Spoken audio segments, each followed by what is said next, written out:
Elle te regarde droit dans les yeux, un sourire en coin, puis elle te dit « Tu sais, mon ex m'offrait toujours des fleurs sans raison. » Tu sens un frisson dans ton dos. Est-ce une critique déguisée? Une invitation à faire mieux? Ou simplement une remarque innocente? Tu hésites, tu réponds à côté, et la soirée se finit en silence gêné. Ce scénario, tu l'as vécu, et tu n'es pas seul.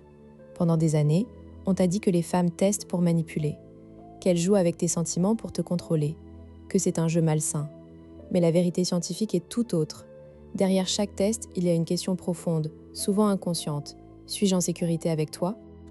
Dans cette vidéo, tu vas découvrir pourquoi les femmes testent l'engagement, comment décoder leur vrai message et surtout comment répondre pour renforcer la relation au lieu de la saboter. Tu repartiras avec 3 techniques concrètes, des phrases précises à utiliser et une compréhension nouvelle de ce qui se joue vraiment. La croyance populaire dit « si elle te teste, c'est qu'elle ne te fait pas confiance, qu'elle est immature ou qu'elle joue avec toi ». On te conseille de t'imposer, de ne pas te laisser faire, de rester distant pour ne pas montrer ta faiblesse. Mais ces conseils sont dangereux, ils confondent le symptôme avec la cause. En réalité, les tests ne viennent pas d'un manque de confiance en toi, mais d'un manque de sécurité intérieure chez elle.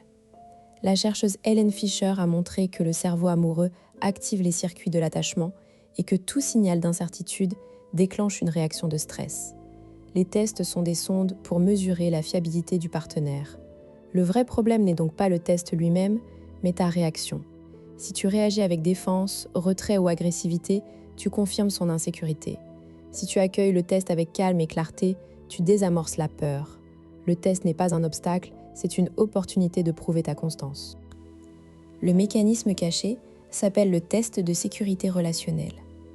Théorisé par le psychologue John Gottman, ce concept explique que dans tout couple, il y a des offres de connexion, des petites tentatives pour attirer l'attention de l'autre.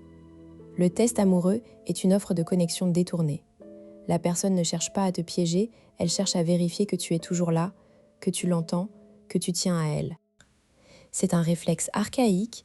Dans l'enfance, l'attachement insécurisé, étudié par Mary Ainsworth et John Bowlby, nous apprend à tester la disponibilité de nos figures d'attachement. Si bébé pleure et que personne ne vient, il développe une stratégie pour vérifier si on l'aime, il fait des crises ou se montre distant. Adulte, ce schéma se reproduit dans les relations amoureuses. Les tests sont donc des signaux d'alarme intérieure. Ils surviennent surtout dans les moments de transition, après une dispute, avant un engagement sérieux, quand la relation devient plus intime. Plus la peur de perdre l'autre est grande, plus les tests sont fréquents. L'étude de Brehm et al., 1996, sur l'investissement dans la relation, montre que plus une personne est investie, plus elle teste l'engagement de son partenaire, par peur de perdre son investissement. Prenons le cas de Sophie, 34 ans, architecte à Lyon. Elle vit avec Julien, 37 ans, commercial depuis 2 ans. Tout va bien, mais Sophie a des antécédents de relations instables. Un soir, Julien lui dit qu'il va sortir boire un verre avec des collègues. Sophie répond « Ah, tu sors? Tu veux dire que tu préfères eux à moi ?» C'est un test typique.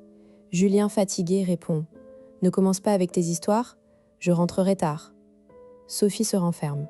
Le lendemain, elle fait la tête. Julien ne comprend pas. Il croit qu'elle est de mauvaise humeur alors qu'elle attend qu'il la rassure. Mais imaginons une autre version. Sophie fait la même remarque. Julien répond « Je comprends que ça te fasse bizarre. Moi aussi j'aime nos soirées. Je vais boire un verre vite fait et je serai de retour pour qu'on regarde notre série, d'accord ?» Sophie sourit, son anxiété retombe. Dans le premier cas, Julien a pris le test comme une attaque. Dans le second, il a entendu la peur derrière la phrase. Il a validé l'émotion, proposé une solution, montré qu'il reviendrait. Résultat, Sophie se sent en sécurité et le test n'a pas lieu d'être répété. Comment reconnaître un test? 3 signes. 1. La phrase commence souvent par « tu sais »,« au fait »,« mon ex »,« tes amis ». 2. Le ton est légèrement provocateur ou plaintif. 3. La situation semble disproportionnée par rapport à l'émotion affichée. Une fois repérée, ne tombe pas dans le piège de la défense. Ne te justifie pas excessivement. Ne contre-attaque pas. Ne l'ignore pas non plus. La clé est de répondre en 2 temps. D'abord valider l'émotion sous-jacente, ensuite rassurer sur la continuité de ton engagement. Si tu ne comprends pas ce mécanisme, tu risques de créer un cercle vicieux. Elle teste, tu réagis mal, elle se sent insécurisée, elle teste plus fort. À la fin, vous vous épuisez. Inversement, si tu accueilles ces tests avec bienveillance, son anxiété diminue, les tests s'espacent et la confiance grandit. Les relations les plus solides ne sont pas celles où il n'y a jamais de test, mais celles où les partenaires savent les désamorcer. C'est ce qui distingue les couples qui durent de ceux qui craquent. La sécurité relationnelle se construit dans ces petits moments de réassurance quotidienne. Technique numéro 1. La réponse en miroir. Quand elle te fait une remarque test, répète ce qu'elle a dit en y ajoutant une émotion. Exemple, tu sors encore ? On dirait que ça te fait peur que je sorte. C'est ça, cela montre que tu écoutes, que tu comprends sa peur sans te justifier. Cela la force à préciser son besoin. Technique numéro 2, la rassurance proactive. Avant même qu'elle teste, devance son insécurité. Si tu sais qu'elle a peur de l'abandon, envoie-lui un message en journée. Pensez à toi, hâte de te voir ce soir. Ou avant une absence, je serai indisponible 2 heures, je te rejoins ensuite. Elle se sentira prise en compte et le test n'aura pas lieu. Technique numéro 3. Le recadrage positif. Quand le test arrive, réinterprète-le comme une demande d'amour. Elle dit « Tu ne me regardes plus comme avant ». Tu réponds « C'est vrai que je te regarde moins, mais c'est parce que je suis tellement habituée à ta beauté que je la ressens plus que je ne la vois. » Cela désamorce par l'humour et la tendresse. Mais si je fais tout ça, elle va en profiter et tester encore plus. Non, les tests sont un signal d'insécurité, pas un jeu. Si tu réponds bien, l'insécurité diminue, et les tests aussi. C'est comme un enfant qui pleure. Si tu le consoles, il s'arrête. Si tu l'ignores, il pleure plus fort. Et si elle teste vraiment pour manipuler volontairement ? C'est rare. La grande majorité des tests sont inconscients.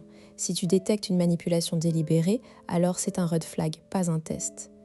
La différence, le test cherche de la réassurance, la manipulation cherche du pouvoir. Si elle te dit « si tu m'aimais, tu ferais ceci », c'est une menace, pas un test. Là, il faut poser une limite claire. Finalement, ces tests ne sont pas des obstacles. Ce sont des invitations à danser. Chaque test est une chance de montrer que tu es un partenaire stable, fiable, qui ne fuit pas à la première tempête. La prochaine fois qu'elle te lance une pique, souviens-toi. Ce n'est pas contre toi, c'est pour elle. Et tu as le pouvoir de transformer son inquiétude en confiance. Si cette vidéo t'a aidé, tu sais quoi faire. Like, commente, tester, si tu as déjà vécu cette situation, et abonne-toi pour ne pas manquer les prochains décodages. La science de l'amour est entre tes mains.